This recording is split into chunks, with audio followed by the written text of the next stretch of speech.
I'm Captain Brian Fancher with Texas Fishing Tips. This is your weekly fishing report. Some areas we're going to talk about are the Nueces Bay area. We'll jump over here to the Ingleside and Portland area, and we'll come down and talk about this area right along the causeway and finish up with a little blip in Oso Bay. These little islands out here in Oyster Reefs I've talked about last week are still holding a lot of fish in them. Now the water table's been pretty low. Our tides have moved out. We're having some scary low tides, so it's pretty shallow in here.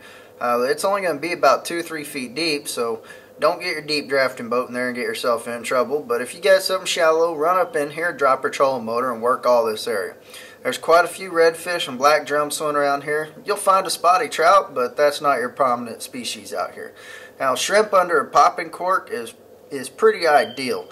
Just set your drift up, drop your trolling motor, what have you, work your way around these little islands in the oyster reefs and throw that shrimp along the edge of them, pop it along and wait for that red to be laid up next to them. Now the back side of this island right here, the Long Island outside the Portland area, there's a little point here. If you stay on this end of this point, there's been a whole lot of redfish hanging along in there.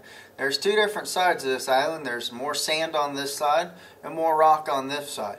This side's been the area where I've been finding the reds. I've been throwing a gulp under a popping cork and just bouncing along slowly along in there, and you're hitting some pretty good numbers of them in decent sizes. All middle slot reds, and there's some black drum as well mixed in there. Haven't had much luck on the trout over here, but the reds have made up for it. Now right out here outside of Red Dot and Causeway Bait Stand on the south side of the JFK Causeway, there's some old channels along in here and some islands.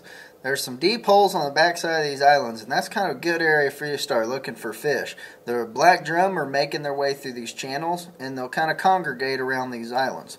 Now, what I like to do is throw either a live shrimp on the bottom, or if it's too grassy and you get up in there, throw it under a popping cork, drift along, and there's going to be a bunch of small trout as well as some decent trout as well.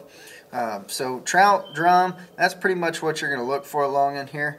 Every now and then there will be some redfish. Cut mullet works pretty well for those, or the shrimp as well. Now, with these great low tides you've got, you can get a truck cut out on this long road here you've all seen crossing over SPID.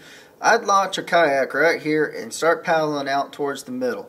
This area gets a lot of fishing pressure on here, but now is a great opportunity for you to get a little further out from there and fish some of this open water out here. Cut mullet on the bottom will surely find some redfish as well as a few flounder hanging out. Don't forget to go to TexasFishingTips.com to register for our weekly tackle and t-shirt giveaway, as well as the power pole brought to you by Gulf Coast Marine. I'm Captain Brian Fancher, and thank you for watching.